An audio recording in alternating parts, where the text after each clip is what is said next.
Mark, that's quite an impressive tree. Are you in your backyard? Sorry, you're on mute. No, that's in honor of Arbor Day. That's the Burr Post Oak hybrid in the Maplewood Cemetery. Well, I should have recognized that. I live right next door. Yeah, well. Are you in the cemetery right now?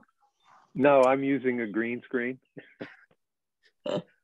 Mark Rylander had that nice tree alley, and so I thought, well, I can't compete with that photo, but at least I can do this one. Sure, that's a beautiful tree. And apparently the ivy is finally starting to die. They've had a lot of people working on trying to cut the vines, but it stayed green all spring, and now it may be getting yellow. Yeah.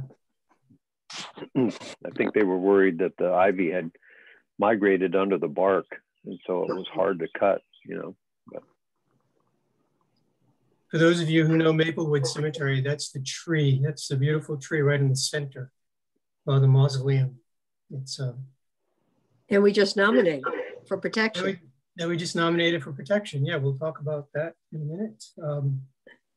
So it is now 1 minute after. We have a quorum. We have a full agenda. We have a full house. I expect everybody to be here. We have guests. So we will go ahead and let the others join us.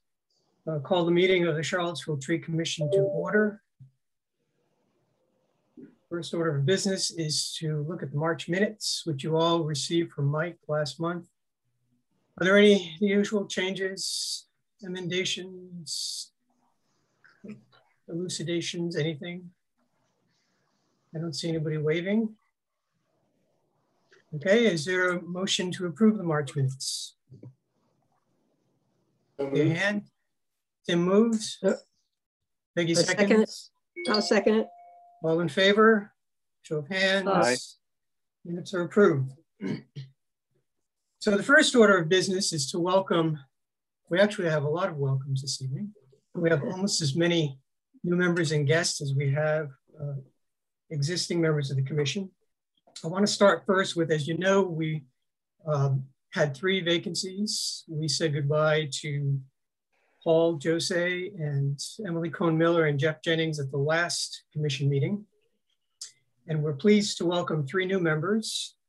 And I'll just give them a chance. I'll introduce them. If I mispronounce your name, please correct us. If there's a way you would like to be called, please do that. And just give you a chance to introduce yourselves and maybe a word or two about what brought you to the commission and what you hope to achieve as a member. We'll just go alphabetical, and I'll start with Jeffrey Otten.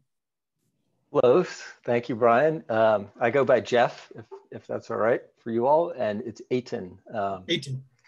A Dutch last name.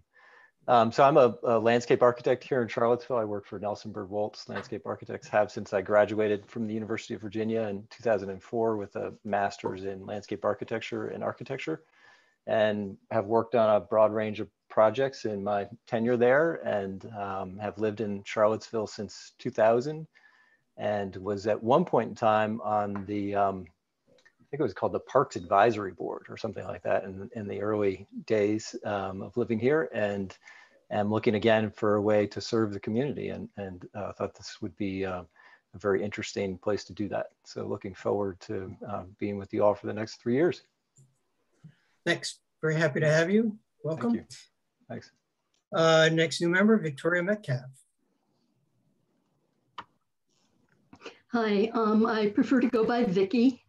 I'm retired and I'm a master naturalist, and I do a variety of different volunteer things with master naturalists. And I'm here because I'm concerned about the loss of tree canopy in Charlottesville, and I'd like to do what I can to help reverse that, and also to try to increase the tree canopy in areas that don't have much trees, the hotspots. Thank you. Welcome, Vicky. We're glad to have you. And our third new member is Jean Umerka-Seebach. Hi, just Jean for short. And I know my last name is impossible. I moved to Charlottesville in August 2017. And I'm a long-term gardener, mainly in Indiana. That's my garden behind me in Indiana. Then we moved to Washington to help with the grandchildren, and then moved down here. So I've been gardening a long time. I did have a little tree farm in Indiana, but I can't say I developed it very much, but I do love being out and digging in the dirt. More dirt, the better. So I joined the Tree Commission because I live right downtown, right across Catty Corner from Sultan Kebab. I experience on a daily basis that I live in a tree desert, and especially in the summer when it's hot. And I would like to try to help those neighborhoods and other areas that are also tree deserts get some trees. It's really important for combating climate change. Well, thank you, Jean. Welcome to you as well.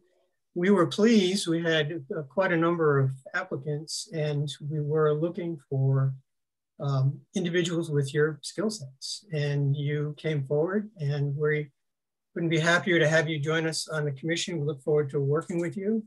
We did give you quite a hefty reading assignment. I think there maybe were 15 or 17 documents to read in lieu of an orientation, which we unfortunately are not able to have easily these days. But please feel free to reach out to any of us if you have questions as you observe how the commission operates, any of those materials. The technical ones, obviously, you can always reach out to Mike Ronayne. And as I say to new members, some of you might want to jump right in. My process is always to sort of try to figure out what's going on. But if you want to take a while to figure out what's going on at the first few meetings, that's fine. But you're always welcome to share your ideas and share your experiences. And you shouldn't feel that you have to wait too long to jump in. It's a friendly bunch. I think we're all friendly. And so I think this will be a great collaboration. I do want to say in terms of the roster of the commission that we have one vacancy, an additional seat to fill, which will be filled in the next round in June. Council will make an appointment. If you have any ideas of people that you know that might be interested, I think the period will open sometime at the beginning of May, or maybe it's sometime this month. It's a 1 month period where they accept applications. So when that period opens, I'll send a reminder out to everybody. And if you know folks who you think would be good for the commission, please do encourage them to apply. I would say, and I think I mentioned this at the last meeting, that the last 2 times that we have had openings, we've had a significant number of applications, which pleases us a lot. I do think part of that is the passion that you all express, but also the fact that we've moved to this virtual environment and people can actually more easily see what we're doing.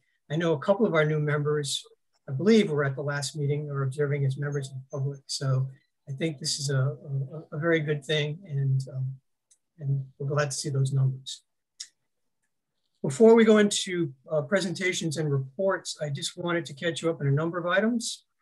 We mentioned earlier that the tree nominations, including the beautiful tree behind Mark Zollenhofer, the tree nominations had a first reading last night at council.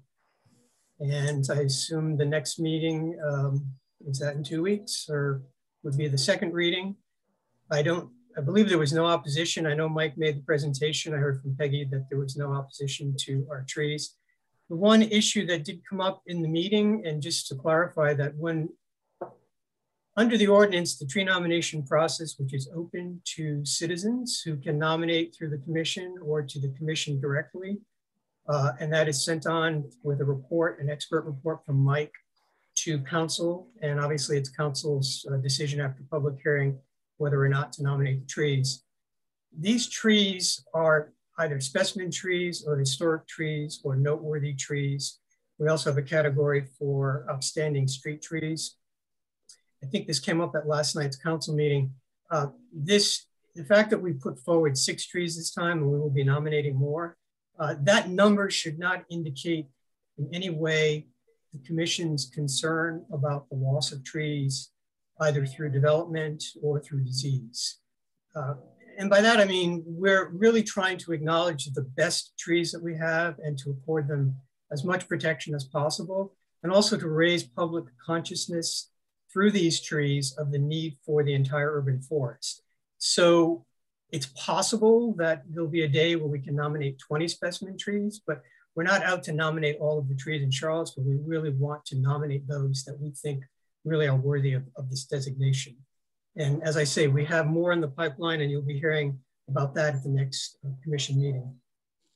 I also just want to alert the council or the commission to the fact that there has been increased citizen inquiry about trees, people contacting either a commission member or Mike directly. And again, I do attribute some of that to the fact that we are more public, since people can tune in and see. We still have, you know, pretty decent numbers of people watching us on the various platforms. And I think that that does encourage people when they see trees.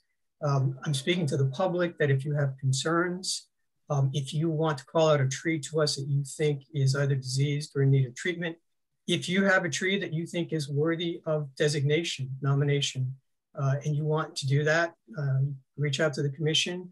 Or if you want us to do that, just call the tree out to us. I think this is, you know, critical that we have as much public involvement as possible. In terms of public involvement, it was referenced by Mark earlier. The Martha Jefferson Neighborhood Association a few weeks ago put together a wonderful effort working with Parks and Rec. They went into Maplewood Cemetery. They cleared out enormous piles of ivy at both entrances to the cemetery. It was pretty impressive. I don't believe that all came from trees, but some of it did. Some of it came from the other vegetation. And as much as we've talked about the cemetery and trees, it's a park. And so anything we can do as a community, Parks and Rec, as a city, to maintain these spaces, they are precious. People do use the cemetery as a park. And so I want to just commend the Neighborhood Association for the work that they did. And Mark Rylander is a neighbor of mine, but he's actually officially in Martha Jeff. And so he's been involved with that. We are going to use that, working with Martha Jeff, as a little bit more of a springboard to focus on the trees in the cemetery going forward. And we have some ideas about that. So these are good things that are going on, that are things that are either commission directed or that are coming up from the community, and very important that the commission know about these and that the community know as well. Two more announcements. And next month, I can't remember the date, it's early next month, I will be making a presentation to the local Sierra Club. They were provided our presentation to council, I believe by Peggy, right after we made the presentation. And they were very interested. They circulated it. And so they've asked that I come before them in May and make a presentation about the state of the urban forests. So that's another good opportunity for us to have some exchange with an allied organization. And finally, on a more technical note, we have begun to populate, as the new members know, we have begun to populate our MS Teams site that Mike set up for us in February. Our not delay, but the slow move into that site is not because we're not interested in doing that, but because we were trying to figure out how we wanted to use it. And so what we envision, and we'll work with Mike, and the committees can work with Mike, is to, or maybe they can do it individually, is to set up now some subpages in there for committees. So you can start doing the stuff that people have been doing since the 20th century, but communicating online, filing documents. The one thing I would ask is that, bearing in mind that obviously, as with this meeting and with when we have committee meetings and all that, that these are matters of public record. So the materials that go in there are accessible through FOIA. And so we want to make sure that we're being transparent, and we're being appropriate. And also, in my experience, and probably the experience of some of you who have worked in these sites, is I've hesitated because I don't want this to become an undifferentiated dump of lots and lots of documents, and there's no organization. So we're moving slowly into it so that we can actually have a site that people can go to, find easily accessible, and to be able to work and collaborate in. So this is something we've been talking about for a long time, and we've taken some more steps towards it. Any questions about any of those items in the chair report? And there's an opportunity at the end, as old members know, there's an opportunity to raise other items and announcements that you might have. All right, so another welcome. I'd like to welcome Amanda Nelson from the University of Virginia, who reached out to us, I guess maybe a couple of weeks ago. I reached out to Mike first with an idea that she had, potential collaboration, that we were interested and actually wanted to, as we try to have more public segments, wanted to have her come before the commission and speak a little bit about it and give the commission opportunity to have a dialogue with her. Climate, Art, and Community, I believe, is the name of the program at UVA. So I'm pleased to welcome you, Amanda, and I'll turn it to you. Thank you. Nice to see everybody. Can you hear me? Yes. Yeah, okay. Yeah. I hope my dog doesn't start barking. I feel like whenever I start talking, he will bark. Thank you so much for letting me present some information to you and ideas for an installation that my students and I are working on. And I just wanted to say, I hadn't known of the Tree Commission previously. I do know the two members who just ended their term. I don't believe I've had the pleasure of meeting any of you in person, but I am grateful for your work. And I've just been reading Bringing Nature Home by Doug Tallamy, and have been really enlightened by the importance of native plants, native trees, and have been looking for them in my neighborhood in Fry Springs. And I just am excited for the work that can be done on that front, as they are so critical for our future. So I have a few slides I'd love to show, if it's okay, if I could share screen with y'all with that. I don't know if I have the option to do so. You should have the green button right at the bottom of your screen. I do. Let me give it a try. There we go. Okay, and great. All right. Can everyone see that? Yeah. Oh, okay, great. So this is the fourth iteration of a class series called Right Climate. And it was developed by an environmental science professor named Deborah Lawrence, who's at UVA. And she enlisted me as an artist to join her in teaching this class. And this year I'm actually teaching it solo. So my background is in art and printing. I used to work at Rare Book School, which is a part of the University of Virginia.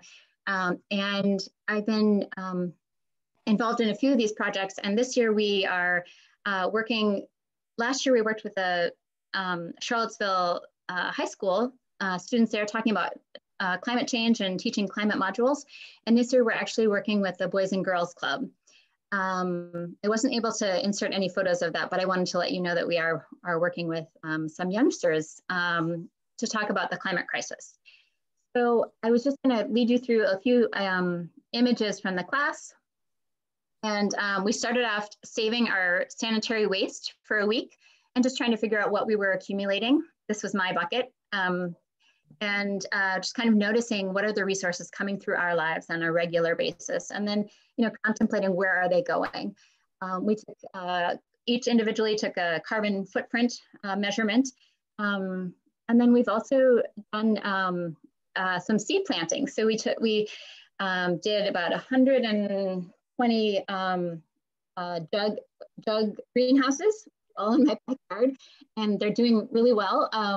Just brassicas and yeah, some cabbage and good greens that are flourishing. So also took a field trip. These are the students at the Rivanna Solid Waste Authority, which I'm sure many of you are very familiar with, taking a field trip to figure out kind of in our community where are things being processed. And then these are our little growth, little seeds coming up in our jug containers. So that was kind of fun to show them. And then we've been saving our plastic. And so we've been talking about plastic a lot because we are planning to screen a documentary called The Story of Plastic. I'm not sure if any of you have heard of it or seen it. I highly recommend it as informative and inspiring and thought-provoking commentary on our global crisis with single-use plastics coming through our societies. and what we are doing or not doing with that, and how things need to change. So we've been saving our plastic film, low density polypropylene or polyethylene and high density polyethylene for a few months actually, and I have been saving it for a little bit longer, so they've got some of mine as well. And we've set up a lab in Clark Hall, and that is where students are currently folding and creating these kind of flowery forms that we're currently calling fossil flora. Just with that indicator that, these really are fossil fuel iterations or coming from that industry. And we need to recognize that as a part of their value and a part of the problems inherent in their ubiquitous use and lack of kind of a healthy life cycle, right? They don't have a cradle to cradle life cycle, which we really need for so many of our products in manufacturing right now. So these are the forms. As you can see, they're, various sizes, and some have 2 sides. Some are the aluminized polypropylene, and so they've got kind of a shiny back, and various patterns that appear. And then, I'm not sure if you can see that. Yeah, hopefully. Let's see here. There we go. I'm gonna move that over there. So these are just them, these kind of flora hanging on or covering the ground, and then also suspended from the trees. And so initially I was hoping to wrap the tree or do something of this. I've shown Mike an image of that, and thinking that we also wanted to involve others in the process of making these forms. And as you probably well know, a fan fold is relatively simple. And so we were working with young people in this project, and these are actually the ones in the middle there. They're all the Dorito bags that have come through the Charlottesville City School System for their lunches. And we turned all of them into, actually those are from the students at the Boys and Girls Club. I can't show you their faces, but those are the ones that they made hanging from the tree. So we were trying to think of something that the students could also do and that community members could do to recognize the value of this material, and also yet how problematic it is as a single-use product. And let's see, I have one more photo, I guess. And so then the idea that I would like to propose is that with your permission, that we would suspend these in kind of a long form. And currently that is in my backyard, but suspend these in various locations throughout the city, and for a set period of time, and try to highlight the connection that the trees have with this product, and how challenging it is to continue to use single-use plastics without a better solution for their full life cycle. So it's made mostly a awareness campaign. And then I am hoping, I'm just wrapping up some details to show this film with my students. My students have seen the film, but we're going to show it to the university community on the 24th of April in their amphitheater, which will be really great. But I also would love to show the film at a public viewing. And I've been trying to figure out exactly who to contact and how to do that. And I first had to get the screening at UVA. So that was kind of my priority. But I would love for this to be a kind of full conversation with the community. And that's one of the reasons I was interested in taking it beyond UVA. Also because we're involving the Boys and Girls Club in our discussions. And I wanted them to be able to see, some of their creations, and to know that it was something that was actually in the community that they could see. So I don't have a lot of details in here. I certainly can propose some dates. I'm hoping that we would have a number of these ready for mid-April. We're producing these. And my students end, the semester ends in early May.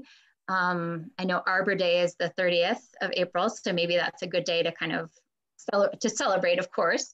But I would love for these to be, just on display for a little bit longer. I'm open to, what the commission determines as an appropriate time period. And my students are also doing a postcard campaign, trying to talk to leadership, particularly at UVA, but also locally, about ensuring that we keep pressure on our manufacturing entities and organizations here that have a choice to make in terms of what is consumed. So that there's a long, we could talk a lot about that, but trying to keep it to where this proposal might head in terms of suspending these from the trees. So. Thank you, Amanda. So there are a number of thoughts that I have. I know that Mike and Peggy were thinking about this a little more last week. First of all, I want to say we're always looking for ways to work with other groups, especially working with the university and the general community. So this is great. I think these are very nice. I think even I could make one of these. And I guess there are questions maybe for Mike too and other commission members about, I don't know if there are any ordinances for use of trees hanging. We could start there, but I open it up to others. Brian? Can you see me, Brian? Yes. All right. Can we get back to the gallery view? I don't know. Sorry, I'll stop sharing. There we go. And maybe that'll help. Oh, thank you, Amanda. That's a wonderful presentation. I didn't think plastic could be so beautiful. But two things really spring to mind really quickly. And I'm going to talk a little bit more about Arbor Day later, but we are doing it at Walker School with 6th graders. And the teacher there is really going to do a week or 2 week long a unit on trees. And so it won't be just Arbor Day, but I bet she would love to have you work with her kids on that. And if you, during that time, if you'd like, if you put your email in chat, I can contact you with her. I will do. Thank you. That'd be great. Yeah. We are going to do something well, it's going to have to be the day before Arbor Day, but I'm sure she would love to. She's just looking for ideas and she's a wonderful teacher. The other thing is Piedmont Environmental Council and Sierra Club and UVA, somebody at UVA are working on single-use plastic bags to perhaps get our community maybe to limit or outlaw them or whatever. Have you talked to them at all? Great question. I have not spoken to the Piedmont Environmental Council. I certainly know a few members there, and I didn't know they were working with UVA. It's such a large community. It's a little tricky to connect with everybody. I would love to know who they're talking to. I certainly am, I guess, in the loop with a lot of the sustainability efforts. I have a fair amount of contacts within that Office of Sustainability, but there are a lot of initiatives. So I may have just kind of missed that one, unfortunately. So I'd love to know more what they're doing. Yeah, if I can get your email, I can connect you. Yeah, I just put it in chat. I'm using this thing on a iPad, which I've never done before. So I have no idea where chat is. But maybe send it to, maybe Brian could get it and then send it to me. It's actually really easy. It's AN, the number 2, and then letter B at virginia.edu. Okay. If that helps, yeah. So I'm thinking some of those Dorito bags probably came from students at Walker. They would actually be returning. I think that would be great. I think beyond that, more broadly, and I'm going to invite Mike in on the conversation, or maybe we have to in terms of not that that's not publicly accessible, but in terms of if we wanted to do something like this or other projects, in terms of doing things on more public trees, street trees or park trees and all that, I'm just wondering like what kind of ordinances there might be. I can't speak to that. So I'm gonna throw that to Mike, Todd, or maybe you'll have to follow up. Sure. Yeah, there's nothing that would prohibit us from doing something like this in one of the parks or, you know, some street trees or something like that. So we're fine there. So when we have some of these art projects, when they've been proposed before, we do get comments. People will say that, you know, why did they do that? The tree was pretty before the art project and things to that effect. So that's just something to bear in mind. Is there a way to, yeah, Jeff? Yeah, hi. Yeah, great presentation. One of the thoughts that I had during it is if you've thought about potentially like putting some sort of kind of info sheet, maybe like built into the to the art itself for like a QR code. So, you know, somebody interested could scan it on their phone and then that it could link to your, you know, website or maybe the movie that you were talking about, something along those lines. That's a great comment, Jeff, and suggestion. I had certainly thought of doing something, a very small kind of info, I guess, a little data sheet or, you know, something that connects a little bit more information with the work.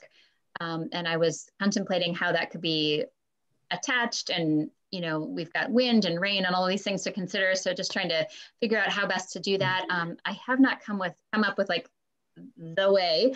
So I still need to explore kind of how that could look. And then what's, you know, make sure it's possible with the activities that go around, you know, the mowing and things like this that all happen. So I just want to, I know there's a lot to consider. And then I'd love to have, you know, kind of more of a digital presence as well. And we're still kind of, you know, gearing a lot of that up. So great idea. I'm not entirely sure all of that can happen like, you know, kind of synchronous, but it's certainly something to strive for. So tomorrow we're meeting for instance, my students and I are meeting to work a little bit more on the Earth Day screening, getting that set. We do have a Right Climate website that we use, but as you know, there are a lot of intersecting issues here. And so in a way, sometimes that can be challenging to figure out where the best place to land is. But really good suggestions. So I will, I guess in short, I would like to have some type of information that gives a further explanation for the work. Jeff A. Hey, thank you, Amanda. Great presentation. I think my son was probably one of the contributors of Dorito bags to your collection.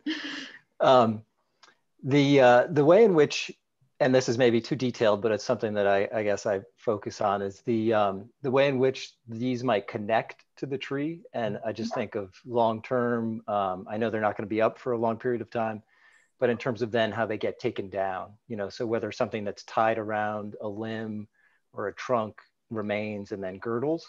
So if there might be a way you think about taking a bag or a recycled element to actually create more of a strap that has some expansive qualities to it or is a little bit more legible. Because I think in the picture that you were showing, it's a very thin kind of string that goes up and around.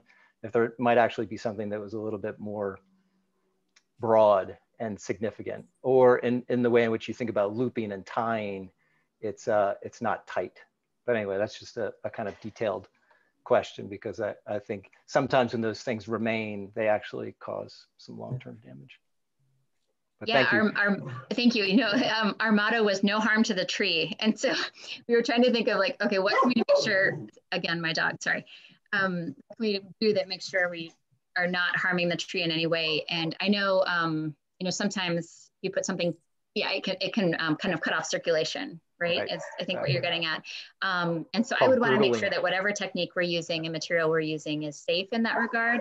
Right now, I've been using just a linen thread and loosely tied, but yes, I'm happy to kind of maybe just run that past y'all and just make sure that that is the healthiest and most safest attachment mechanism. Awesome. Thank you. Well, thank you. Thank you for your work, Amanda, and for your presentation. We'll continue this conversation. In background, you can reach out, Mike and Peggy and I and others, commissioners, if you have additional ideas, we can continue to follow up with you, including the film. So I'm not sure how we can facilitate that, but we can certainly take that and have a conversation about that. So thank you very much. You're welcome. Thank you. I'll sign off, but thank you for your work. And do let me know if you have any questions. Yep. We will. Thank you for coming. Bye. All right, so now we move on to, and as you know, I'm keeping my eye on the time, so we will get all of our agenda items in. But that was a good conversation, a good community outreach. We're moving on to what is an annual visit from, I shouldn't say annual because NDS is with us, staff from NDS, but once a year, we didn't do it last year because we were in lockdown at this time last year, but once a year we try to queue up some issues and some discussion with NDS. And so we've been working towards that tonight. I want to welcome, I'll turn this over in a minute to the committee, but I want to welcome again Missy Creasy and Jack Dawson to be with us. And the committee, the Codes and Practices Committee, met a couple of weeks ago and discussed a number of issues, things that were on everybody's mind, and sort of to kind of queue up this discussion tonight. So I'm going to turn it over to Tim, and feel free that we still have the time that's allotted on the agenda for the presentation discussion. So Tim's yours. Great, thanks, Brian. And hi, Missy and Jack. Thank you for joining us tonight, like Brian said. Yeah, just for background, since we have some new commissioners tonight, and for anybody in the audience, NDS and Public Works staff generously met with some of the committee members on the Codes and Practices Committee, just to kind of have a review and help our committee members learn more about the sections of the zoning ordinance that pertain to tree protection or landscaping requirements, and all the different details and processes that kind of orbit around those issues. It was really helpful. It was really informative, a good dialogue and discussion. And from that, we were able to pinpoint maybe 6 or 8 or 10 higher importance things that Missy and Jack have offered to come back and talk to us in a little more detail about, so that the whole commission can get the benefit of that information. And so we can have kind of a group discussion about just learning more about how neighborhood development does plan reviews and inspections and enforcement. I shouldn't say just NDS, but city staff. And also to hear more about how the Tree Commission could potentially be a support or advocate for changes or modifications. And when I say that, what I'm referring to is the upcoming code review that's a part of the Seville Plans Together process. I know a lot of people on this call and this meeting have heard this before or are otherwise aware of it, but that's the city's kind of multiple phase effort to review the comprehensive plan, to generate an affordable housing plan as part of the comp plan, and also to review and amend the zoning ordinance or the code. So it's a massive undertaking, and I think Missy has offered to kind of touch on that in a more informed and accurate way than what I just said. But we were hoping just to kind of look at these issues from those two lenses, kind of like everyday operations, but also this kind of once in a decade or once in a career type zoning ordinance update. If those are helpful comments, then I'll turn it over either to Missy or to Jack or whichever of you would like to jump in. I'll go ahead and start, and we'll kind of go from there. It's good to see you all, and it's good to meet the new members.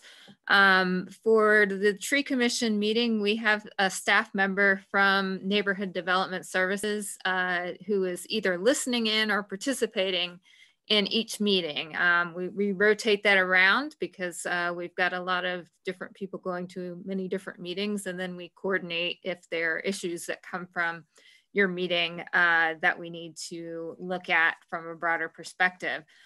So since we've had this discussion, and I guess that would be in 2019, we've had a lot of changes.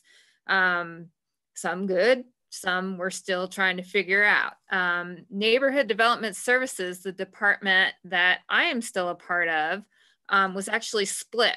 And the engineering and traffic functions were moved to a grouping under Public Works. And so we are all physically still in the same location. Well, except we're in a pandemic and we're mostly at our homes, but we're physically in the same area. And many of our processes are still overlapping, but we're still trying to feel our way through that process because different people report to different people now. And so that makes things, you know, we're working through it. But what's remaining with neighborhood development is the planning, the zoning, building inspections for new sites, as well as property maintenance. We have GIS and preservation. And so those are the main tasks that remain. And under that umbrella, but as I noted, physically we're all in a similar location. So the development review process starts in Neighborhood Development Services, but is integrated through multiple departments throughout the city. We receive the applications, and then the applications are distributed to multiple reviewers so that the site plans are whatever plans may be looked at from a multitude of perspectives. The codes and ordinances have different requirements, and different people have different expertise. So you guys look more specifically from the tree aspect and landscaping, which we appreciate because, you know, you all, this group has been really good at looking at detailed aspects and putting time into focusing on those kinds of things. And it's really difficult on our end to really get into the details of that. And we don't have the exact expertise that you all are bringing to those discussions. And so it is very helpful to have a group that is very interested in doing the work. And we appreciate that from you guys.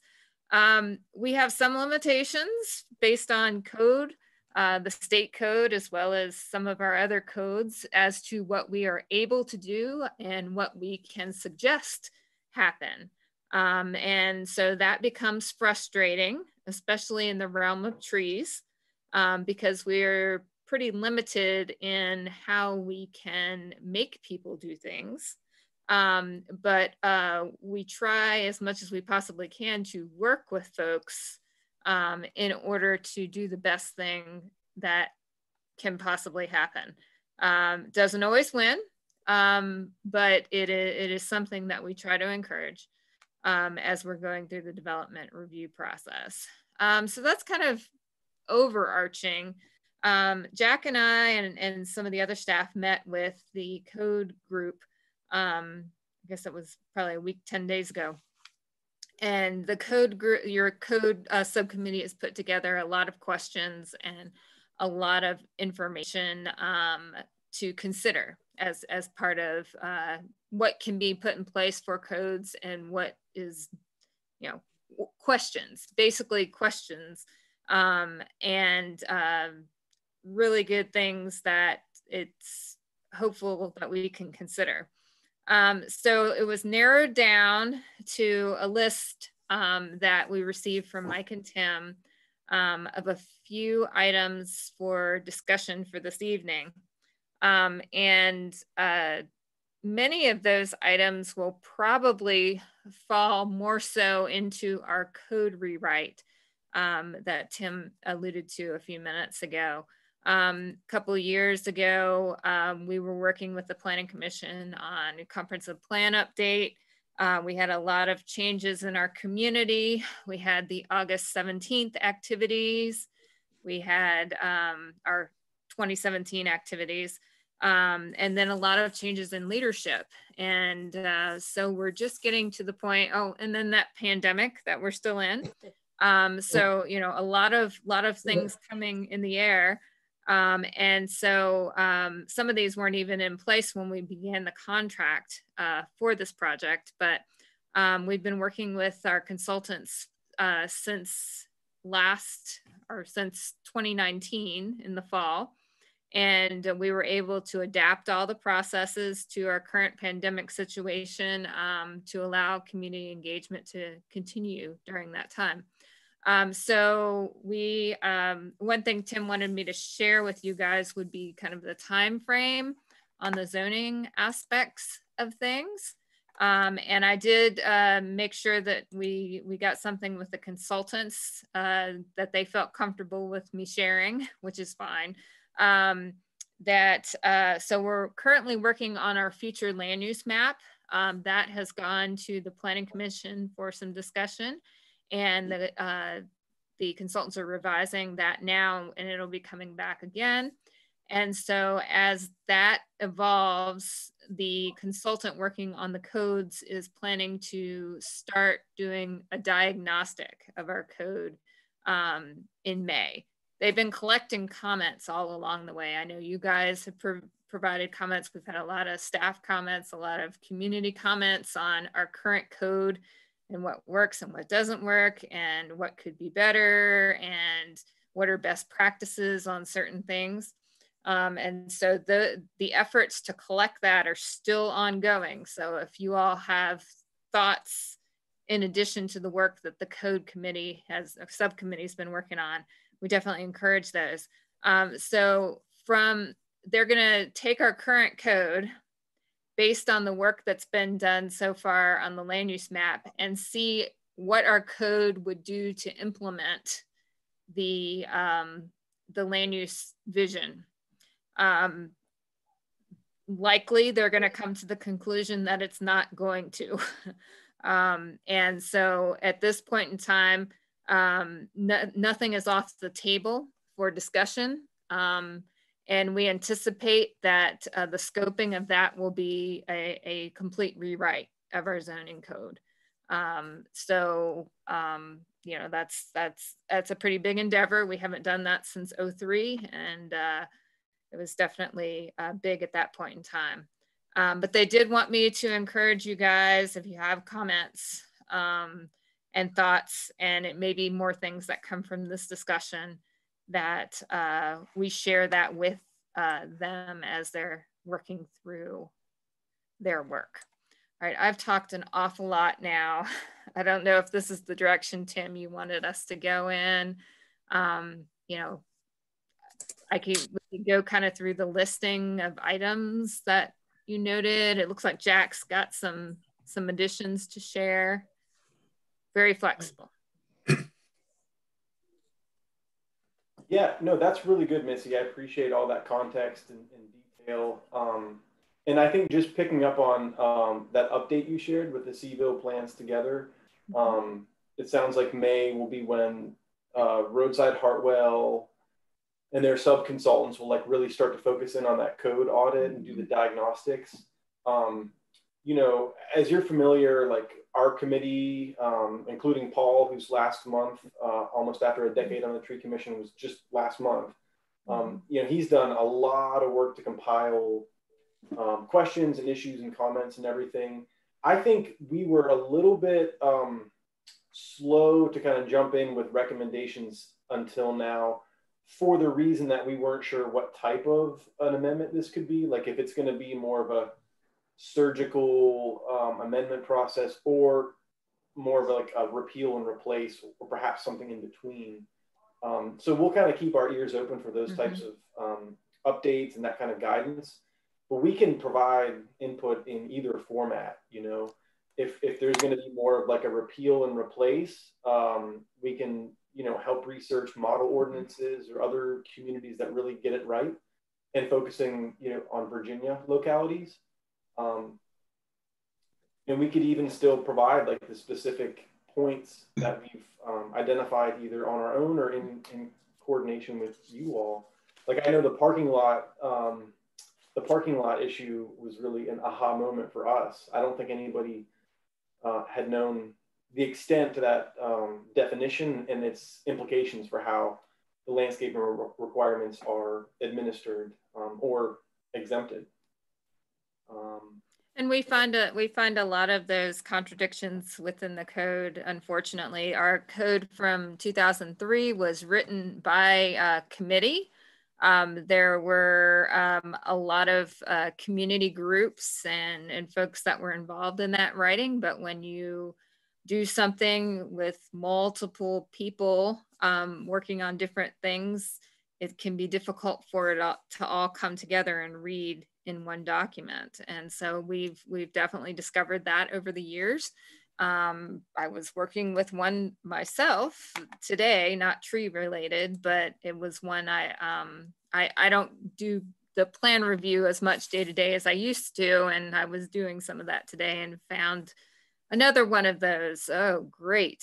This is, wish it were this kind of situation. And so, yeah, I mean, this group is, very focused on looking at this issue, and you guys are going to have some valuable feedback that someone looking at it from a larger view shed may not catch. Yeah, and I wanted to clarify when I said at the beginning, obviously we know you're always with us. This is sort of the annual, and we appreciate the partnership and that you staffed the meeting. But this is really, for new members in particular, this is the annual sort of giving ourselves a little more time to have this conversation. Two thoughts. One, we appreciate the opportunity always to work with NDS and Public Works. And so we'll continue to do that and support in any way we can.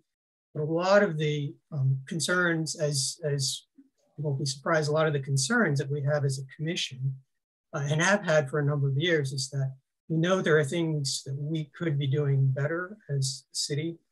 We see it in other communities, and we have been just sort of waiting, chomping at the bit really to give our comments for the code. So it sounds like we're going towards a pretty, at least substantial overhaul. I think that we won't have a shortage of comments. And I think that when we submit them, we are, I think, as I said last meeting, I mean, we are going to shoot for the fences, a little hit for the fences, because this is an opportunity for us to do as much as we can to give some teeth. Because I know it's frustrating to you. It's frustrating to all of us when we know what we might want to do, but we can't do it. We feel we don't have the ability to do it. So well, it's even a larger endeavor because in addition to the zoning aspects, there's stormwater and there is the erosion and sediment control requirements, and all of the things that come into play with those requirements. And none of those codes and ordinances speak well to one another. So we spend an awful lot of time trying to sort through how best to interpret something when we know specifically that one has never taken the other one into account. Yeah. I'm not sure how much time we have. This is Jack Dawson. I'm the city engineer. We're with Public Works Engineering. I'll just piggyback off on and then go through this list that I saw in email, which I think maybe ties some of this together. As Missy said, we were split apart or whatever you want to call that. We do still work very closely together, so it's hardly relevant probably for your purposes, but in Public Works, we're responsible for essentially all of the new development within the right-of-way, not maintenance, but everything new that happens in the right-of-way. And then all stormwater and erosion sediment control concerns on site for any development project that has a land disturbing permit. Just to follow up on a few things, I think the city code process rewrite is probably where you want to aim most of your efforts. I liked what I heard, something about finding other localities that work. That's the easiest way to sort of find, you don't want to import something from Idaho here. It's not ever going to work. And then also, the swinging for the fences, I wouldn't you don't want to have 400 comments that people can't put something actionable. I do think, you don't want to let the perfect war with the good when you're doing that. And if you can boil it down as much as possible so that it doesn't confuse other people or, that's what I would recommend. The code is not as much our area as planning. What was talked about some was a stormwater aspect. And I think what we talked about with the code team last week was how we can enforce that. One more thing, there are lots of areas that things aren't covered. I don't think, one thing that I do want to mention, because this came up last week, if a developer, it's not clear to me that the code addresses trees in the right of way. So if a developer extends a road and removes trees to facilitate that road, it's questionable as to whether they should count that in their site plan canopy or what. And that's always complicated because nothing ever works smoothly in Charlottesville. So they have their approved site plan, and then they want to widen this road by 5 feet, and they're taking out these trees. It's in the right of way. And as the engineer, when it should just be an engineering consideration, we get into gray areas of, do we need to get people involved? Do we even have authority? So that's one area. To go to the email and sort of follow up on our authority, what we do in engineering as under the Virginia Road Sediment Control Program is enforce compliance with the road sediment control on site. So we can inspect, we can issue notices to comply, stop work orders, things like that, corrective action reports. We are not tree people. So what was discussed previously is that the tree detail that's about the drip line is a little too complicated to be actionable. And then the primary concern is that if we are going to enforce it under the erosion sediment control program, it needs to get approved by, I'm not sure of all the administrative names here, but some overarching group over DEQ called the Water Control Board, which approves everything that doesn't match up. If you don't copy and paste the state code city ordinance, that needs to be approved. The only example I think that we have approved in the city is that our threshold for requiring land disturbance permits is 6,000 square feet instead of an acre. That's the only one we have. There's obviously lots of gray area when you get into actual mechanics of road sediment control, but we try and keep it pretty straightforward. So if we had an actionable detail that said, here's where you put your tree protection, X feet, and that could be reviewed by somebody who does trees to confirm, here's your radius, and then they stamp the radius on the road sediment control plan, says, here's the tree protection fencing or root pruning or whatever it goes in, here's the radius. What we do is, regardless if it's a water line that we don't control, us being public works engineering, we look for the whole area of disturbance. So while I don't care if they're water line, it's another department that manages water line setbacks from sewer lines. When I look at the limits of disturbance, I say, hey, you forgot, how are you gonna build that water line? You haven't accounted for that. So we look at the whole envelope of development. And if there's an actionable detail for tree protection that's been approved, and they go inside that radius, I can use a tape measure. I can't tell the difference between a pin oak and a white oak, but I can use a tape measure. If the plan says it's 10 feet from the trunk and it's 8 feet, we could then say, you have this corrective action. Now, I don't know what that corrective action would be because it's hard to force people's plans post-approval to say, now you have to plant 3 trees. Give us a site plan amendment that shows where you're putting your 3 trees on your, it's a Charlottesville, so their site's already maxed out. There's no room for 3 trees. And so there needs to be some kind of considered ramification for these things. Because if you move a silt fences down, we say you got to fix a silt fence. And if they don't fix a silt fence, we shut them down. We can't just shut people down forever because, they cut a tree down. So there needs to be some actual consideration there. And then the one other note in the email, yes, similarly, there's a question about the landscaping bond and tying that to the VSMP plan. That's probably a bridge too far as well. We have enough time pulling bonds. It's one thing for us to deal during construction with enforcing things and checking up on things. Pulling bonds for road sediment control it only happens if the developer disappears and you've got a muddy site that we need to deal with. And even then, I don't really know how we do that. We're actually working on that right now. But that's sort of the nuts and bolts of how we do the enforcement and the process that would give us as the erosion sediment control enforcement team the right to step in and deal with that. Thanks, Jack. That's very helpful to know. And to the extent that we can, be focused on that and other things when we're looking at the code and ways in which we could, weigh in with some, as a commission with some backing of the code.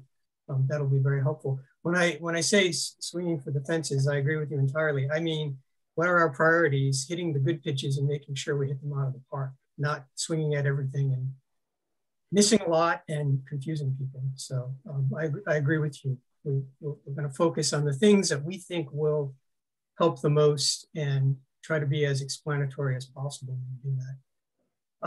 Other members of the commission who are not on codes, this conversation obviously is going to go on, but is there any thoughts or comments or questions from other members of the commission while we have this annual opportunity?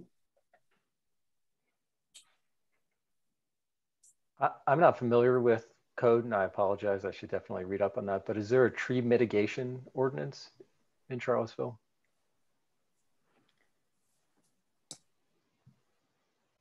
No, not that I'm aware of. It's not a formal ordinance. There's a best management practices that we use for remediation before. But not a penalty and not a caliper inch tree that needs to be it's pretty limited as to what the state specifically says that you can do in regards to trees. In fact, we have a section of our ordinance that 2 or 3 city attorneys back was able to preserve from the 1990s that not everyone has in their code these days, that gives a little bit more teeth than you can do today even.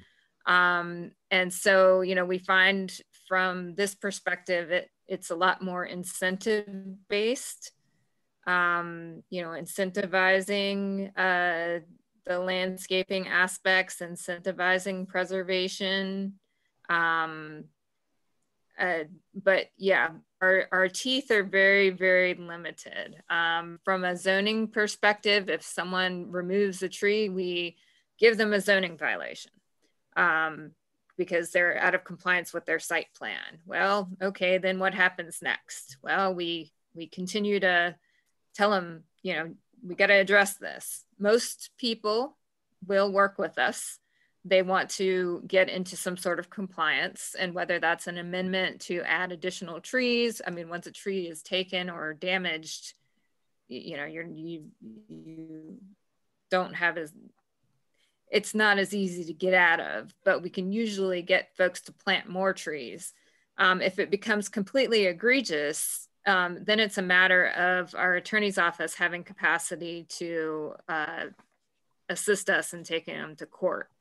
And we've had a few things here and there, but it's not, it takes a really long time. And so, you know, a lot of times we're working with the goodwill of the developer, the community on these things. But if there are hammers out there. And what was taken out, right? And what was taken out in the state, right. We, you know, bringing those to the attention of the decision makers would be a great idea. You know, that becomes kind of another factor, is maybe there is a tool out there that would allow you to have that hammer, but is that something that the decision makers want to move forward with? So, you know, you've got both of those things to consider. Peggy? Yeah. We did some research in Richmond and talking to the urban forest there. And I don't know if Richmond is out of compliance with state codes, but she was telling me that when a developer takes down public trees, that they have to replace them inch for inch. Or if they can't do it on their site, then they have to pay into a fund that goes to tree planting, you know, across the city. Absolutely. And so they get a lot of money that way for tree planting. And I sent that information. I think Tim's got it. It's not very clearly written into their ordinance, but this is what she tells me they do. Yeah, I've seen that in other municipalities too, and it's a great thing. I mean, it's really important because it is an inch per inch, caliper inch, you know, designation. And if you can't meet it on site, then you have to pay into a fund. That's good. The arborists in Richmond said they don't always get inch for inch because developers sometimes will yell and scream, but that's what they try to do. And to clarify, Peggy, those are public trees. Yes, public street, when you take down public trees. Good discussion. Any other comments or questions? I don't want to cut this short. We actually have a shortened committee section, so even though it looks a little behind on the agenda. Are there any, yeah, Tim? Yeah, just because it's so beneficial to get input and feedback from Missy and Jack. I just wanted to follow up for clarity's sake. I thought we did have a tree replacement policy, but I'm wondering if that's more of like a guideline that's doesn't have regulatory enforcement power. I know that we don't have like the tree replacement fund if you can't meet the kind of escalating replacement guidelines, but am I understanding that correctly, that those are only guidelines and not codified essentially?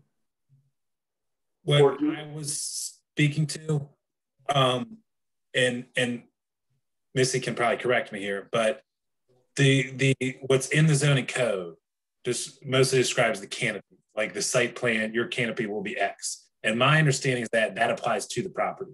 Now, if you're subdividing and creating public streets, then it should apply to the existing condition of the property. So that if you're removing trees from what's to be a right of way, they will be accounted for on your site plan. I'm assuming that's how it works. The issue that, like, one of the issues is that if you're, and these things, we try and make sure that we get good plans. I'm yet to see one, but it always happens that, oh, our water meter needs to get upsized, or, oh, we didn't survey that over there. So now you're putting a 6-inch water line somewhere that's on a site plan, looks like a very trivial amendment. You're tapping this water line, it goes through here, utilities approve it, and I say, yeah, stabilize that the same day, or make sure you put your cell fence back, whatever it is. If they take a tree down that's in the right of way that was not contemplated on the site plan, there is not really a recourse for that. And that's not the time. It's not really that's where it gets lost in between. We're the people that are doing the construction enforcement, and NDS are the people that do the pre and post, and there's no real way to capture that. I can't say no, low-income housing developer, you can't, but we can't hold up the process to like sort of try and bluff them about what we're going to do about this tree. That's the issue. I had essentially that situation happen last week, and we were looking, yes, do this if you place it here, but I could not find anything that really addressed that.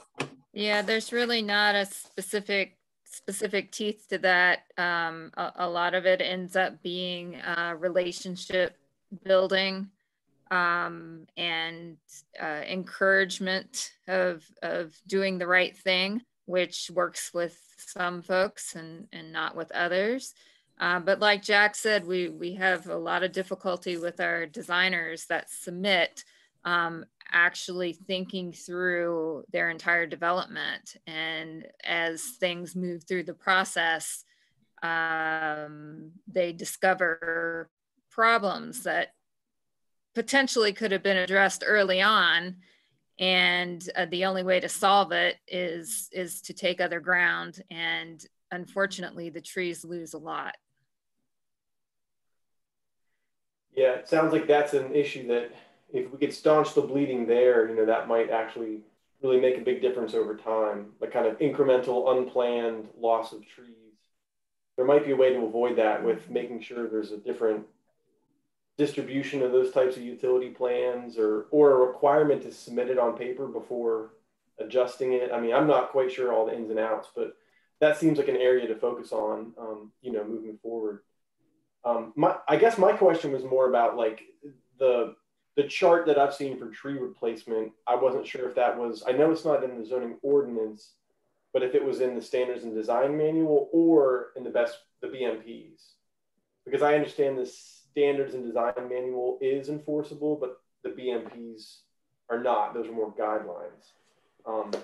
So I was trying to kind of flesh out the distinction of where that tree replacement chart exists and how enforceable it is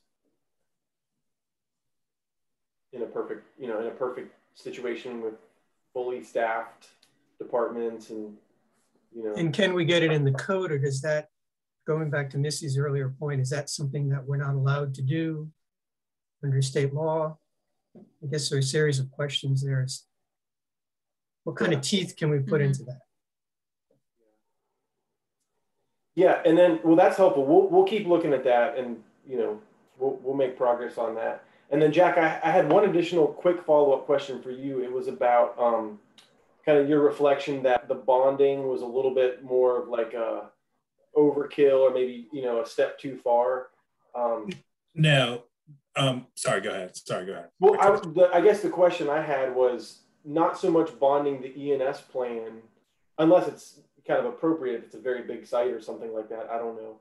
But specifically, I guess bonding landscaping, which would include tree protection, and having the current code 34864. I took some time to look at this today, and it allows for landscaping bonds for sites.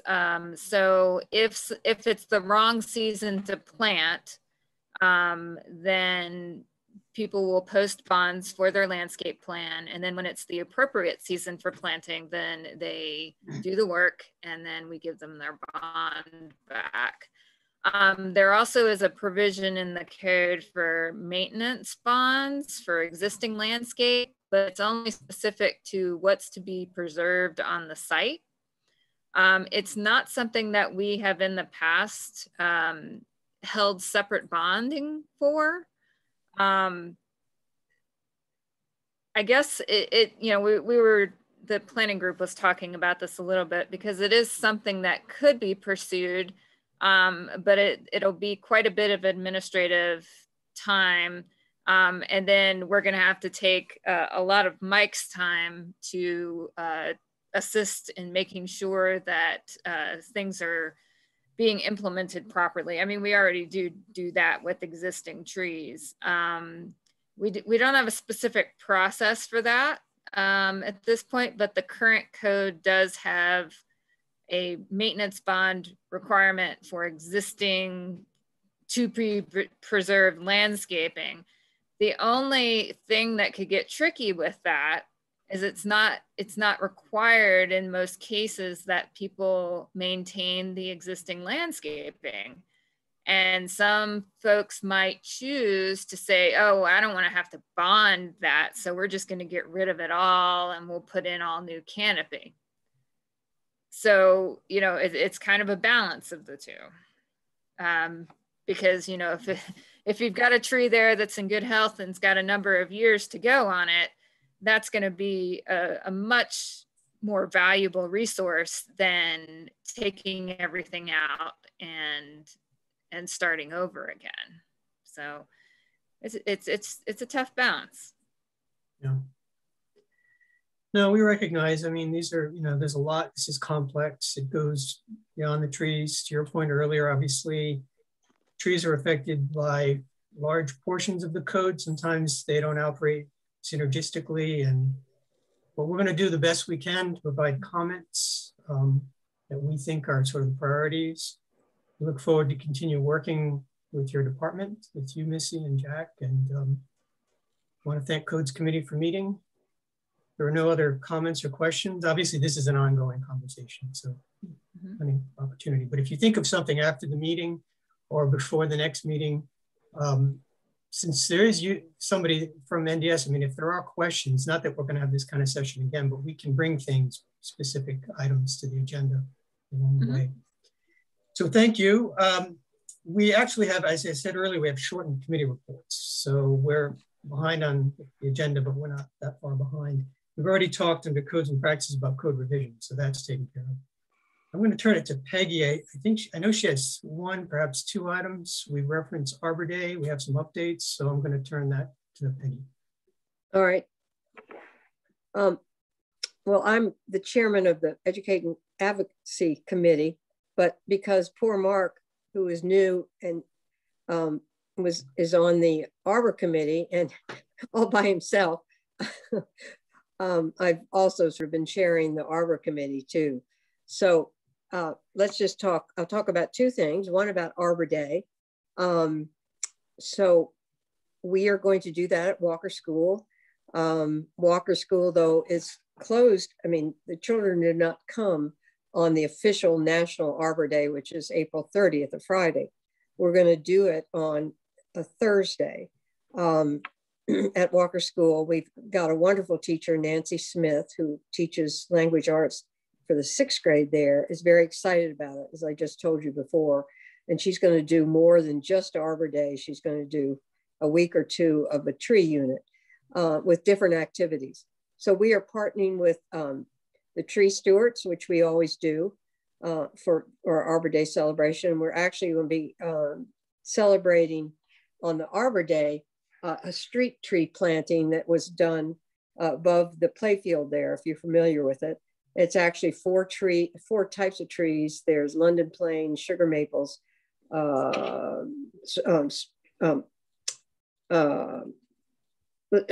oak, and sweet gums. So there are 4 different trees. So on the day itself, there'll be 4 students who will talk about each tree. There'll be at least 15 of the class members there. And Mike will be there, we'll be there, we'll have representatives, the tree stewards will have representatives, there'll be a representative from the forest department, and hopefully a city council member. So it should be a nice celebration. And the city communication department with Brian and Joe Rice have agreed to, Brian Wheeler, that is, who can't see his face, but he's there, have agreed to film it on Thursday. And they will do a nice, it won't be a live stream, but they will do a nice sort of story. I mean, they'll edit after they do all the filming, they'll edit it to make a nice story about what happened. And we'll actually, Joe Rice's people have said, we'll actually have it that day on Thursday. So it could be put out on different media on Friday, on the actual day. So it sounds like it's coming along really well. So that's Arbor Day.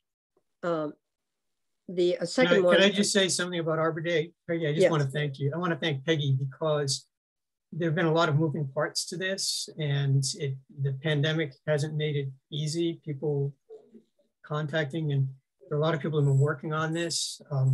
So it's had iterations. You've heard iterations throughout the last few months, and that's a good thing. But I do want to thank Peggy for shepherding this, and Marcus and following, and I think we're ready to step in the shoes at some point of the Arbor Committee, but he's learning in this first year how the Arbor Day celebration. So I want to thank you both.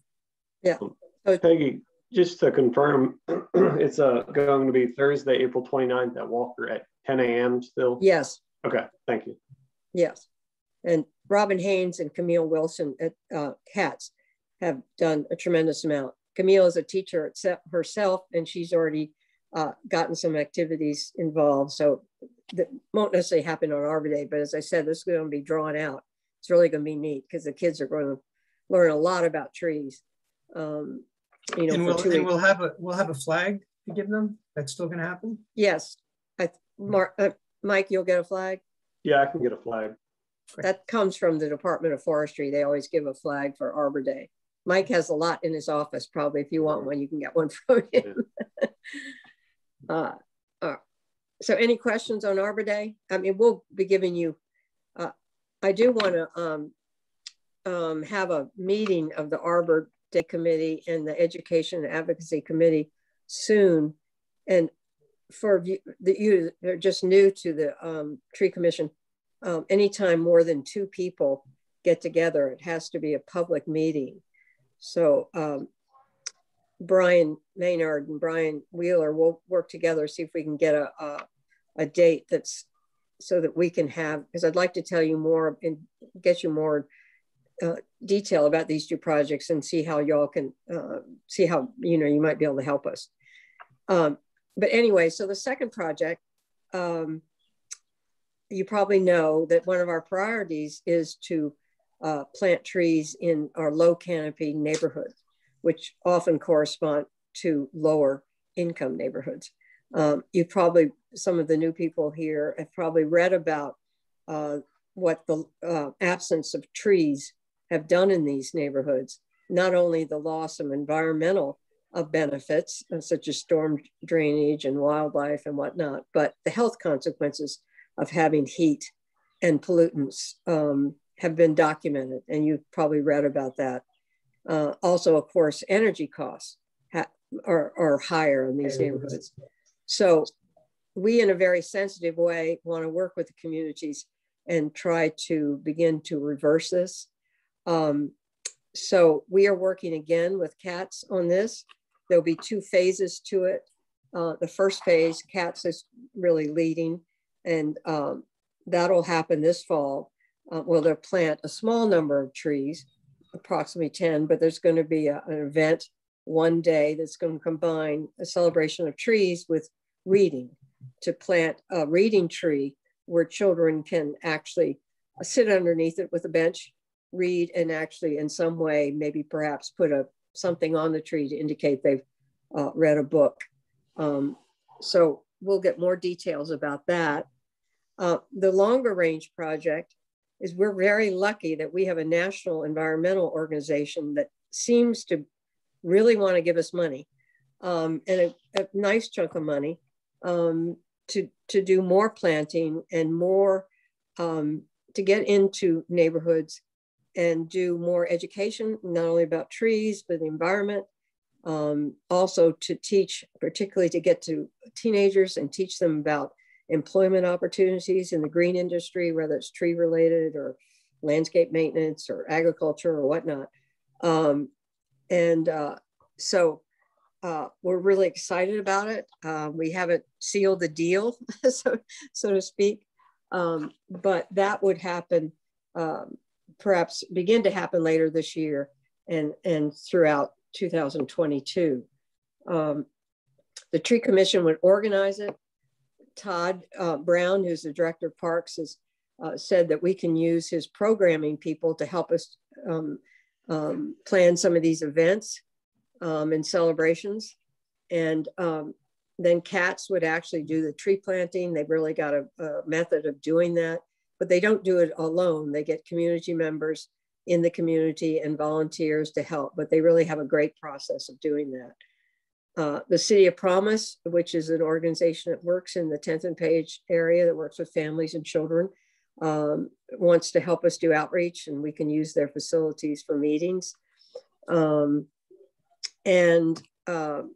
are looking for an organization to receive the funds, and so that's going along well. Anyway, so we see this as this would be a wonderful project to start with, but we see it as a long-term project to raise money to help green these neighborhoods. Might not just be with trees, but might be green spaces and whatnot in the long run. So anyway, it's very exciting. So I'd like to have a meeting of our 2 groups. We can also talk about the next tree nomination that we want to do within the next couple of weeks. So I don't know if there are any other questions. I just wanted to add to that. I think it's important for the commission to know and to understand, especially new commissioners.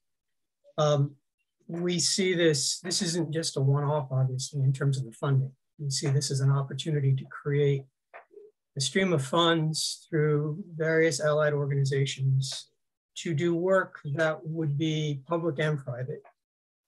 This proves problematic for the city as a funding agent. And so we had an executive session with Todd and Mike, Peggy and I did last week. And we're all in agreement on this. And so I just want to be clear that any efforts to create sort of a stream of revenue that would come from these organizations, that would be for planting public and private. By no means do we see this as sort of an effort to relieve the city from an obligation, obviously, to plant. And that's critical. And we're all in agreement on that, but it should be sort of stated here, which is why we push hard for funds in the operating budget, but especially push hard for tree planting funds in the CIP, So I don't want the message to go out that we have this opportunity for somebody sort of to take the responsibility of the city, particularly planting public trees. I'm not talking about the city planting on private property specifically, but planting on public property.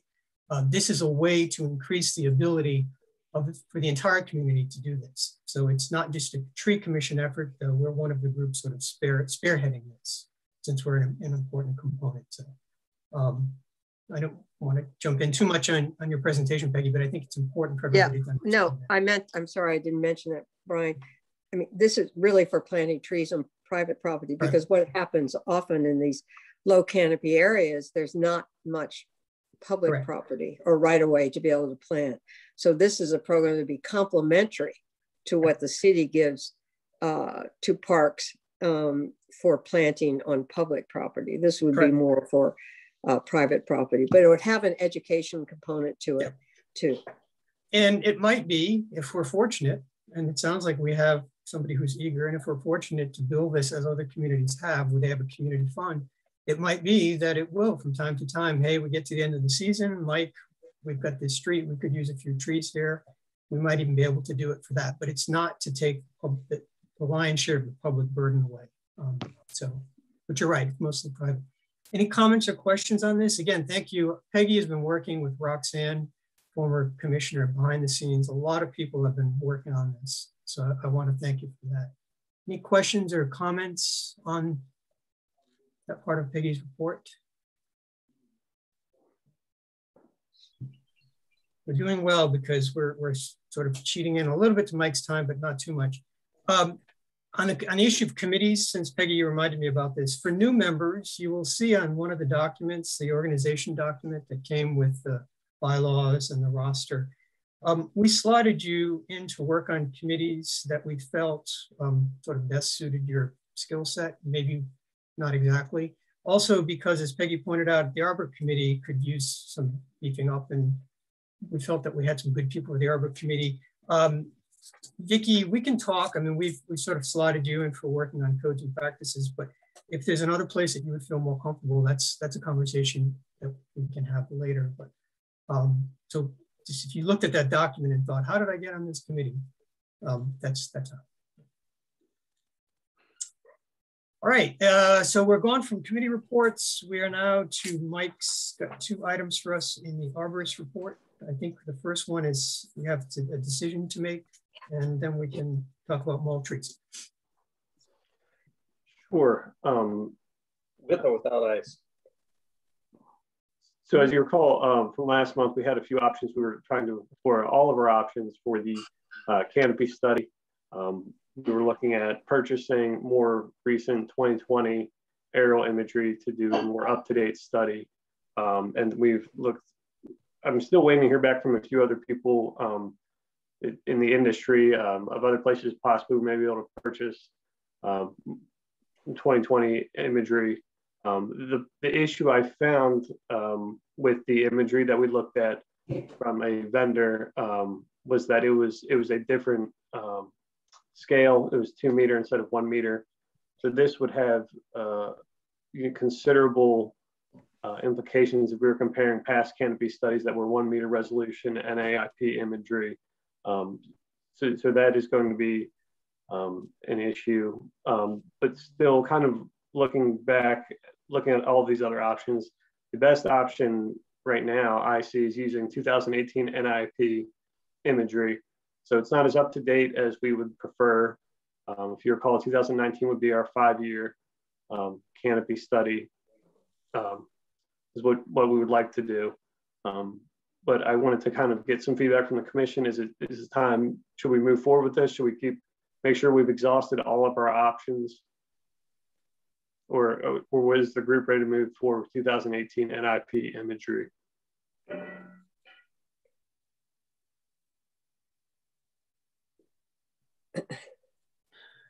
So, I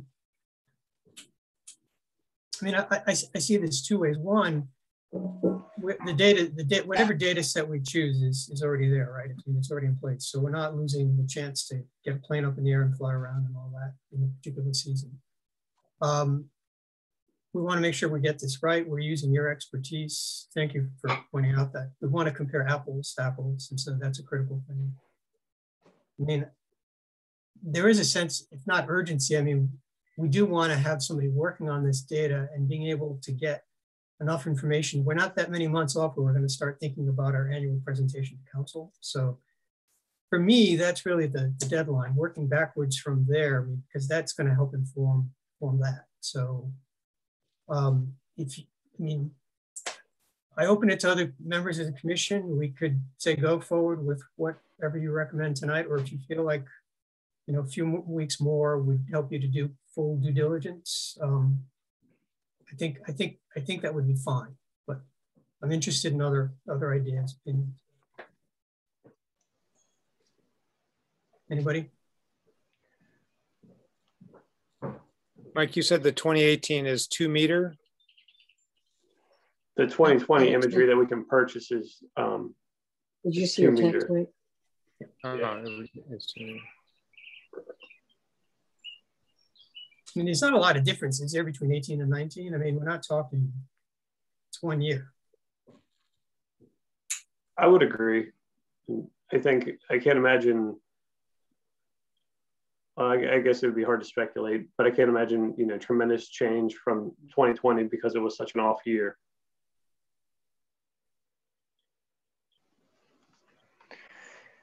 It's point cloud data. What is the NAIP stuff, Mike, and what can you do with it?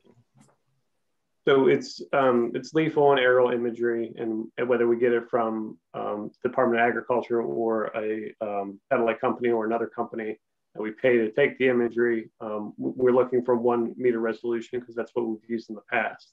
Yep. And is it a point cloud so you can actually look at like elevations too, or does it just have to do with leaf cover? We're looking at really leaf cover to do land classification coverage because we're looking at tree canopy. Yeah.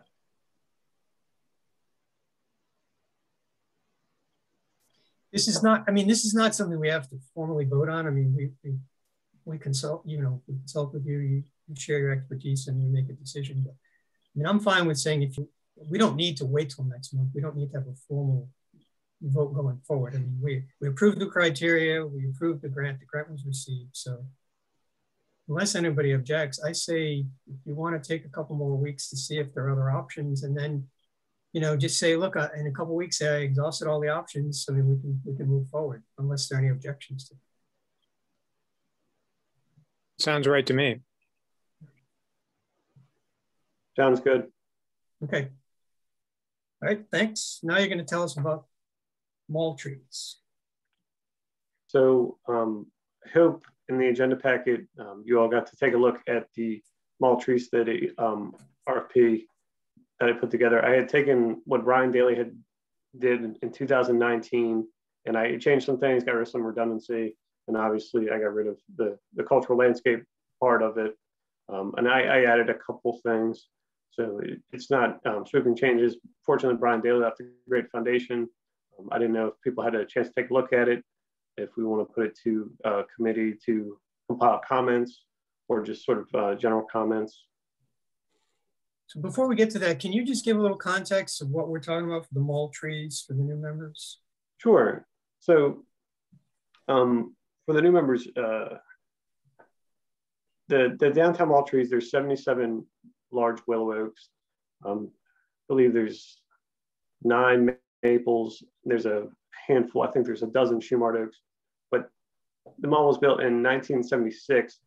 And so we're looking at, as the trees kind of age out, they've come into some of these issues as far as the tree grates, and the site is generally not conducive. The trees have sort of outlived their life expectancy of where they were planted. They've done incredibly well for the downtown mall, but it's something that, fortunately, working with the tree commission, I was able to advocate for $100,000 to do a mall tree study to look at, maintaining the trees on the mall that we can and replacement strategies for trees on the mall. And this comes after another mall study done by Jim Urban a few years ago.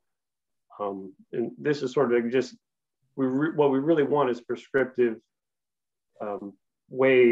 responsible way to replace the trees in the mall, whether it's individual trees, whether it's entire groves, and just sort of what our options are, and sort of the economic impacts it's going to have on businesses, and what is really going to be politically viable. So that's really kind of what this study, what I would like to see get out of the study. And the study it's been a few years in the works because it was combined previously under the direction of council to be done in tandem with the cultural landscape design study, which it became a bit of a conflict.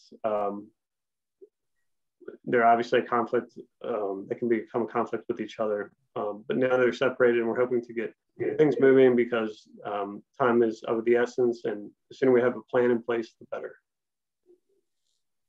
And just to be clear, I think we can all appreciate, since we live in Charlottesville, it's not just economic impact, it's the emotional impact. Even when we started talking about this 5 years ago and it made its way into Charlottesville Tomorrow, I heard from a number of people saying, don't touch our mall trees. So we need a real intelligent approach to doing this, and we need an outreach campaign, and we need a messaging campaign, but it starts with, as Mike said, figuring out what our options are, because it's going to be complicated and it's going to be expensive and it's going to be long-term. So we've been talking about this for years. I know Peggy has a question though about the proposal itself, the RFP itself. Yeah, thanks, Mike. Yeah, we're all looking forward to this. As I read it, I'm just a little confused. Just the history of this, it started out as a tree mall study. And then because of a planning commissioner who wanted to expand it into more the cultural and whole design of the mall study, it was combined with that.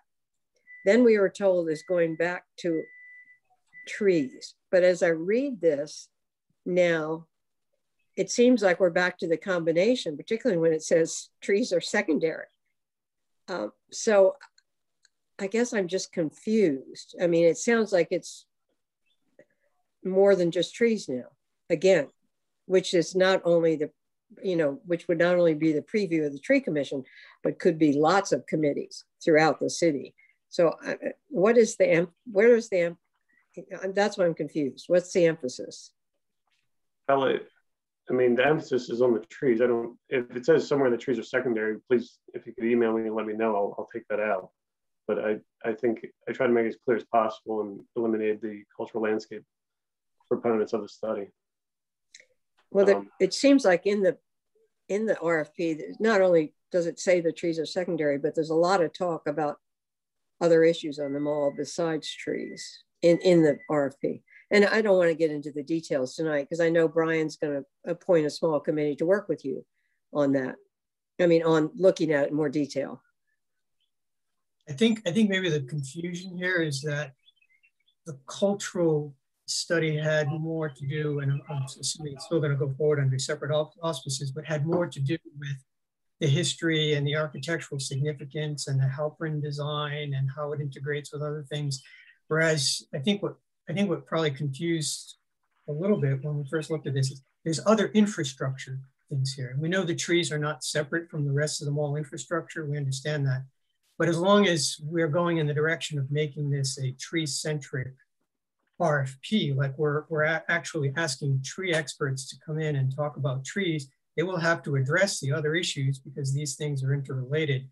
But we're hoping that the bulk of the funds that we've worked hard to get are put towards a study that is primarily a study about what to do about the trees and is less concerned about what the trees might do to the bricks. I'm not saying we're not concerned about that, but I think first we need a strong tree protection, tree replacement proposal. I don't think, I may be wrong, but I don't think any of us disagree about that. I don't see anybody shaking their head saying no. So I think it's just a comment for you, Mike, that as we go forward, we want to make sure that that we're really soliciting people to do a study of the trees first and foremost. And that's what you intend. Yeah, absolutely. I mean, we can't, when you get into the trees and where they're planted and the tree grates and the bricks, it's kind of hard to I just don't want to have these things not addressed as far as the heaving and, is this really conducive tree? So that's sort of why these things are in there. And like I said, it is such a complex thing because the mall trees. They do touch on every part of the mall, it seems like. But yes, I also want the emphasis to be on trees and be, you know, really point us in the direction of some solutions. I think the worst fear is that we end up with a report that says, you know, on second thought, maybe these should be dogwoods. I know nobody wants that. That's not where we're going, but I just want to make sure that this is as strong an RFP so that we're making the strongest case for trees without taking them out of their context. And then all the other pieces are going to come into place. Those are the discussions, struggles, battles, difference of opinions that we're all going to have. But this is our opportunity to have a very strong pro-tree report. And so I think we're all in agreement. Mark Rylander? Well, I thought that the you know, the page that is specific to the elements to be addressed is really strong, and you know, and goes toward that. And I guess it's not, so it's not really it's a draft of the RFP, but it's not providing instructions on response or qualifications or any of that kind of stuff. So I think there will be an opportunity to be explicit about what percentage of the effort and fee from the consultant would go towards those elements that Brian was just, that we all know that we want to emphasize, you know, so that there isn't somehow accidentally, because it's listed in the scope, some say community engagement type piece that ends up occupying half of the consultant's time, so they don't have enough of their fee to contribute to the really important stuff. So I think it's, you know, I think there's a way to direct the consultant towards, you know, what the emphasis is. That's not a narrative, that's actually sort of quantitative. Like, don't spend more than, you know, a quarter of your fee on sort of getting set up and oriented. Yeah, those are excellent points. And I want to thank Mike. By the way, I've been reminding him, as he can tell you, let's get something before the commission. So I'm not being critical of what's here. I sort of really wanted this to come before the commission. We're not drafting this by committee. We want the input of the entire commission, but what we propose to do is, also I should back up, there's a lot of language that you can see from the top. Is the boilerplate language and all that is not in here. So Mark is absolutely right. We're going to have an opportunity to stress that.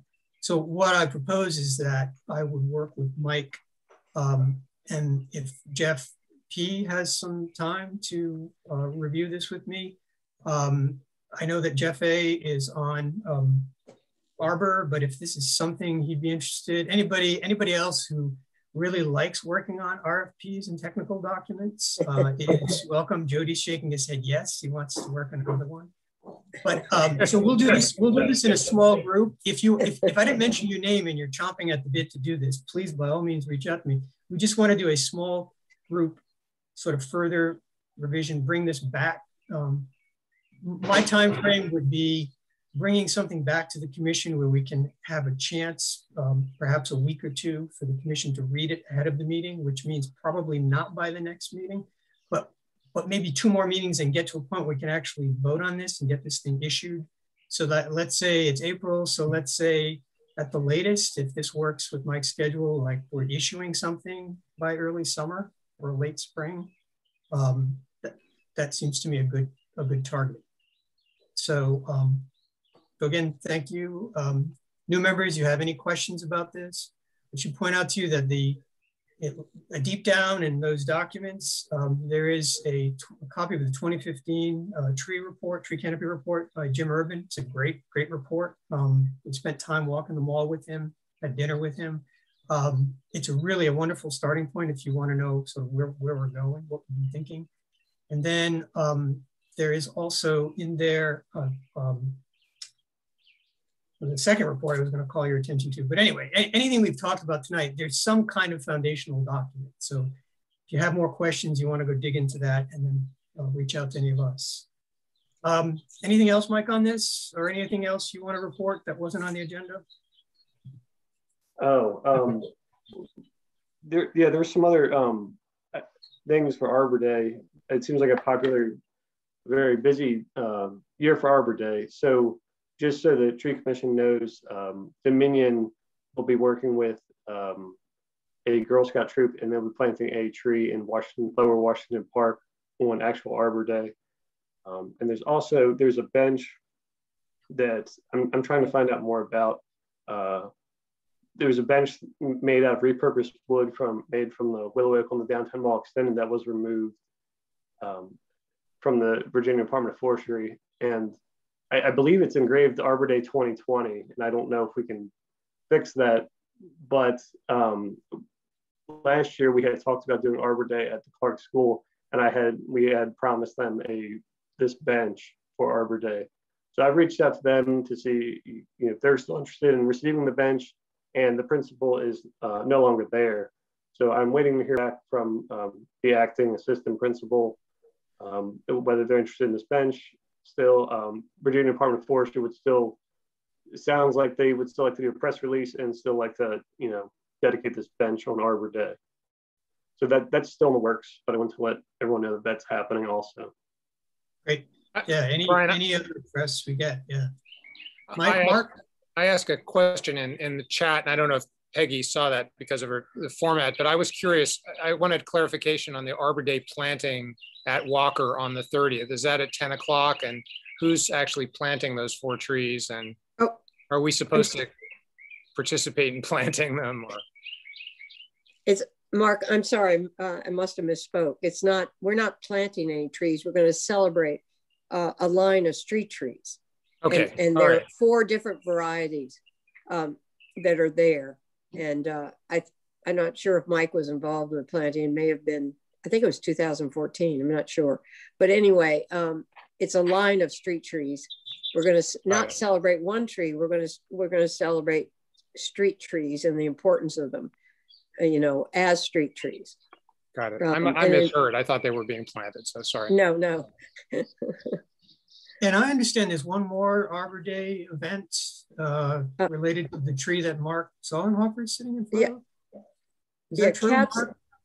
Yes. I don't know, Mark, can you speak to that? That Maplewood tree? Yeah, Robin Haynes has been, as many of you know, involved for a long time in identifying notable trees in our community. And so she had wanted earlier for cats to do an Arbor Day event celebrating that particular tree, the Burr Post Oak hybrid that's in Maplewood Cemetery. And so that's going to be, I believe, at 2 o'clock on Arbor Day itself.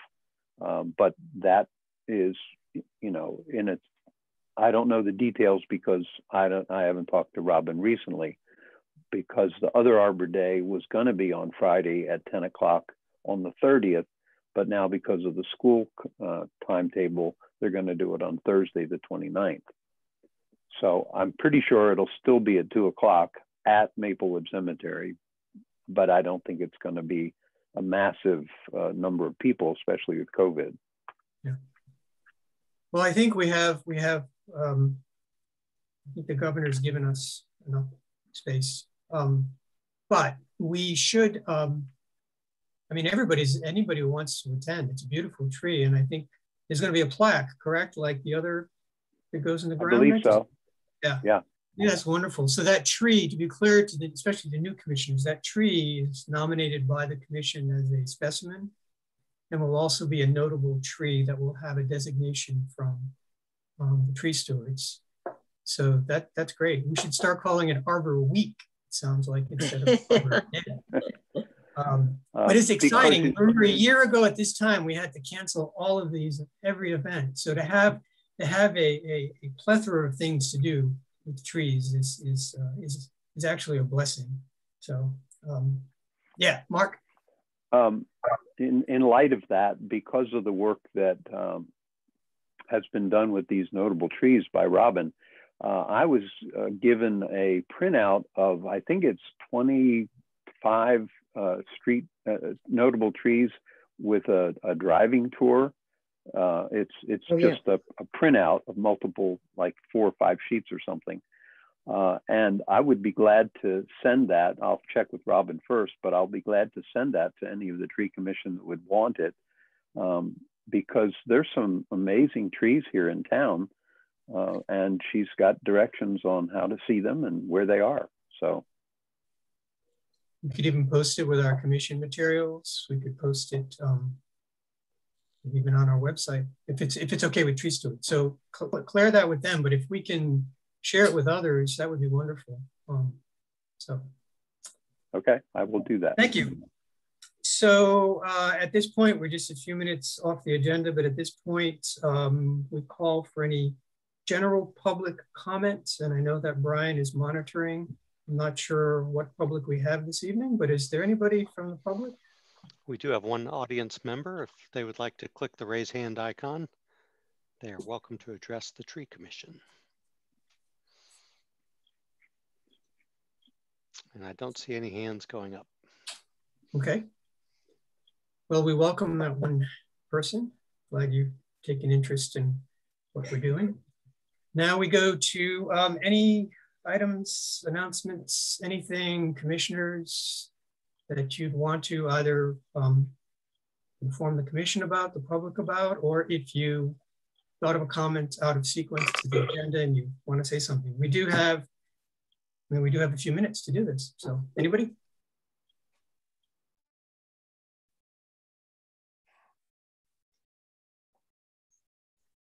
Oh, come on. This is the quietest I've ever heard the tree commission.